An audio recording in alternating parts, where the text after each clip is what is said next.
Sebelum melanjutkan, jangan lupa subscribe dulu, terima kasih. Bab 23, Keluhan Masa Lalu dan Kegigihan di Hati Hua Mintang. Ketika Sui tiba, hanya Nyonya Wen yang duduk di sana. Dia berambut putih, dan meskipun dia berusia 80 tahun, dia dalam semangat yang baik, dan dia memiliki kekuatan untuk berada dalam posisi berkuasa saat dia duduk di sana. Tuan muda ketiga, tidak ada orang lain di sini kecuali Anda dan saya, jadi tidak perlu memberi hormat kepada saya. Nyonya Wen menunjuk ke tempat duduk di sisi istana dengan ekspresi dingin, duduklah. Tuan muda. Judul seperti itu membuat mata Sui tampak linglung. Dalam kehidupan ini, dia adalah selir dari keluarga Su di kota Yujing, peringkat ketiga, dengan kakak laki-laki, perempuan, dan adik laki-laki. Namun, karena dia adalah seorang selir dan ibunya Ye Yufei meninggal lebih awal, dia telah diabaikan sejak kecil, dan statusnya bahkan tidak sebaik pengurus keluarga Su. Apa yang diinginkan wanita tua itu dariku? Sui menggelengkan kepalanya diam-diam dan duduk dengan santai, dengan sikap santai. Di seluruh keluarga Su, dialah satu-satunya yang mengetahui bahwa Liang Wenbi, Nyonya Wen, adalah pelayan keluarga Su di kota Yujing ketika dia masih muda bertahun-tahun. Dan Su Hongli adalah ayah Sui dalam kehidupan ini. Ada apa?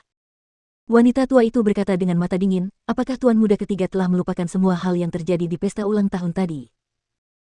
Orang lain mungkin mengira Fusan, Mi Beiyu, dan Huang Yunchong adalah aku. Aku datang untuk gadis ini Ling Zhao, tapi aku tidak mau. Sekarang, aku hanya bertanya pada tuan muda ketiga, apakah kamu ingin menjelaskan kepadaku?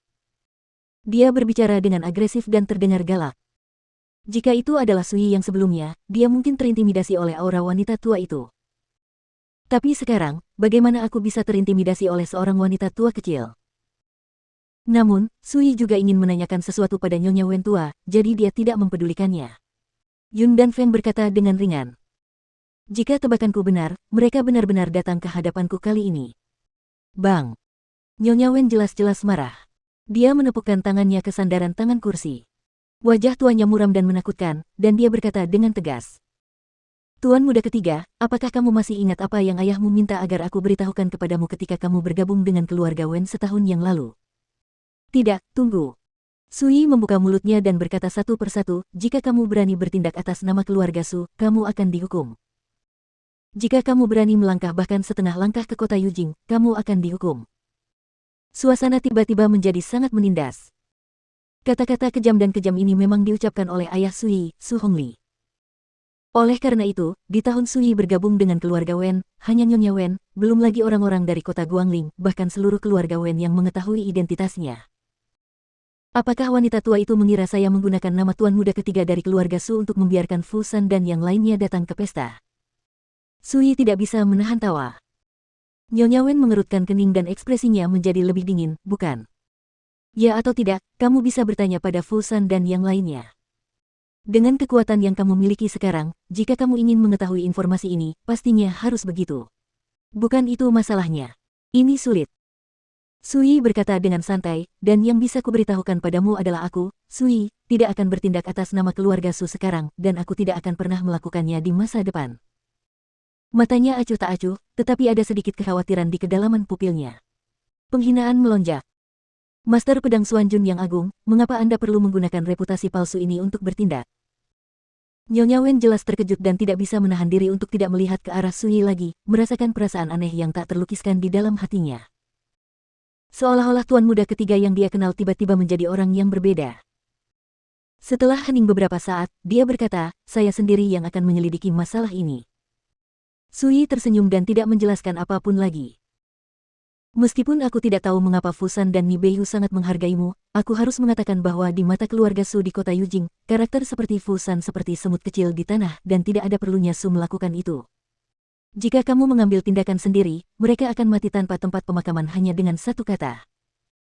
Nyonya Wen tampak dingin, dan ketika dia berbicara tentang keluarga Su di kota Yujing, dia tanpa sadar menunjukkan perasaan bangga dengan nada bicaranya. Jadi, saya menyarankan Anda untuk lebih damai, jika tidak, semua orang yang berhubungan dengan Anda mungkin akan menderita karena Anda. Sui mengingat situasi keluarga Su di kota Yujing, dan harus mengakui bahwa Nyonya Wen mengkhawatirkan hal ini. Itu tidak berlebihan. Kota Yujing adalah ibu kota dinasti Zhou. Keluarga Su termasuk di antara 4 keluarga teratas di kota Yujing. Sebagai perbandingan, kota Guangling hanyalah satu dari 19 kota di Kabupaten Yunhe. Karakter seperti Fusan dan Nibeiyu memang tidak cukup untuk ditonton di depan keluarga Su. Sungguh dunia yang berbeda. Sayang sekali Nyonya Wen tidak mengetahui bahwa Sui tidak berniat meminjam kekuatan siapapun untuk bertindak. Belum lagi Fusan, keluarga Su di kota Yujing hanyalah kekuatan kecil di dunia sekuler di matanya, dan tidak ada perbedaan besar. Fusan memang kalah dengan keluarga Su, tapi pada pesta ulang tahun hari ini, keluarga Wen perlu mengandalkan Fusan untuk mendukung acara tersebut.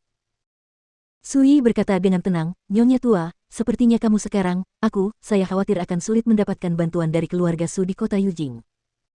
Kalimat ini sepertinya menyakiti hati wanita tua itu, dan wajahnya tiba-tiba menjadi jelek. Melihat ini, Sui tidak berkata apa-apa lagi. Mantan Nyonya Wen hanyalah pembantu keluarga Su. Selain itu, dia sudah tidak lagi melayani keluarga Su dalam beberapa tahun terakhir. Bagaimana mungkin keluarga Su masih merindukan pembantu seperti dia? Sambil menarik napas dalam, Nyonya Wen berkata dengan wajah sinis, saya tidak menyangka bahwa hanya 1 tahun setelah menikah dengan keluarga Wen saya, mulut tuan muda ketiga menjadi begitu baik. Marah, dia tersenyum acuh tak acuh dan berkata, Nyonya tua, orang-orang akan berubah. Ketika saya datang ke sini kali ini, saya juga ingin menanyakan sesuatu kepada wanita tua itu. Nyonya tua Wen sedikit mengernyit dan berkata, apakah ini ada hubungannya dengan keluarga Su?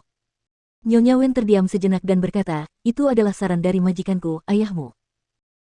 Sui mengangguk dan berkata, ya, saya ingin tahu siapa yang punya ide untuk bergabung dengan keluarga Wen. Kamu yang membuat keputusan. Kamu Kingzi. Cahaya dingin muncul di mata Sui. Nyonya kecil, yang dimaksud Nyonya Wen adalah istri keempat yang dinikahi oleh ayahnya Su Hongli, bernama Yu Kingzi. Tidak buruk. Nyonya Wen mengangguk. Dia tidak terkejut Sui memanggil pihak lain dengan nama depannya. Saat itu di keluarga Su, semua orang tahu bahwa orang yang paling dibenci oleh Nyonya Yu Kingzi adalah Sui, bajingan itu. Dengan karakternya, mengapa dia tidak membunuhku untuk membungkamku ketika dia mengetahui bahwa aku telah kehilangan seluruh kultivasiku? Dia seharusnya tahu yang terbaik bahwa aku sangat membencinya sehingga jika dia tidak membunuhku, itu akan menjadi rahasia. Bahayanya. Sui sedikit tidak senang. Lepaskan.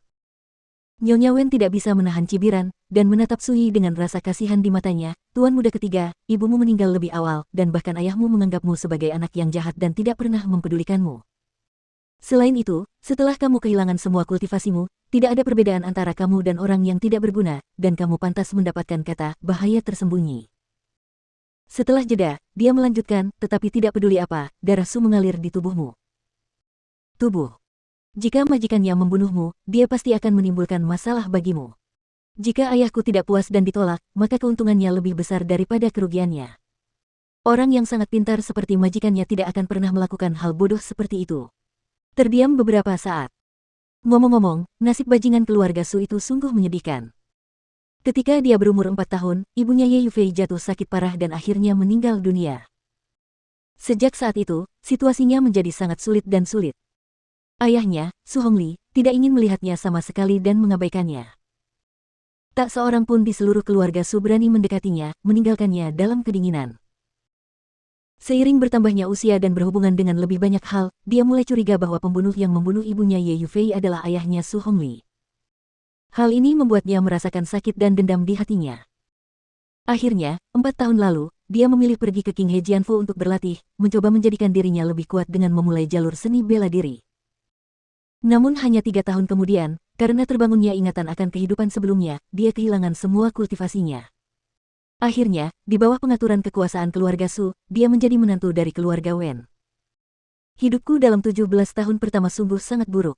Aku merasa sedikit frustrasi. Sui menghela nafas diam-diam. Dia sebelumnya telah menyisir ingatannya dan menemukan bahwa kebencian yang dia miliki terhadap ayahnya Su Hongli dan majikannya Yu Kingzi dalam kehidupan ini telah menjadi obsesi di dalam hatinya. Obsesi ini harus aku selesaikan sekarang. Mata Sui menjadi tenang kembali.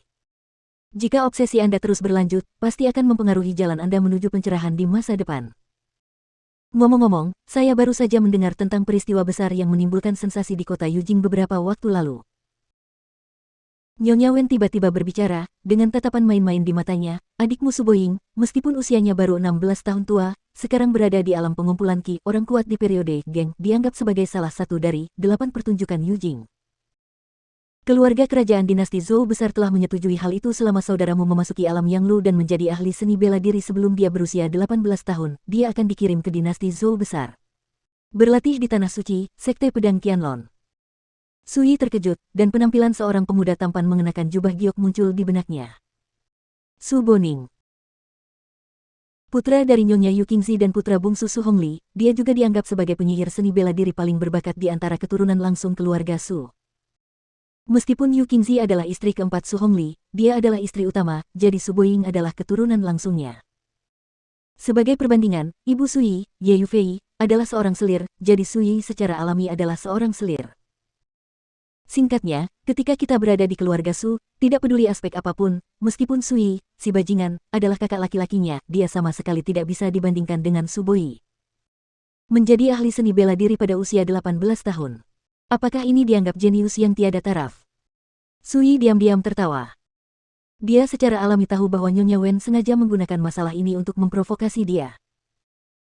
Tapi dia ditakdirkan untuk tidak pernah menyangka bahwa di matanya, ahli seni bela diri berusia 18 tahun itu bisa menangkap banyak orang di hutan belantara Jiushu, tidak terlalu banyak, dan tidak ada yang perlu dipedulikan. Jika tidak ada yang lain, aku akan pergi dulu.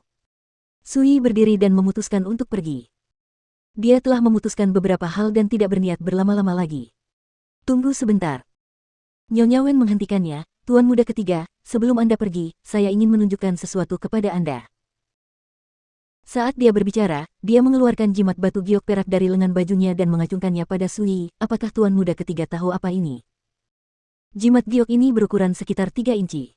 Warnanya perak dan tampak seperti batu giok tetapi bukan batu giok, dengan cahaya redup. Mata Sui langsung tertarik.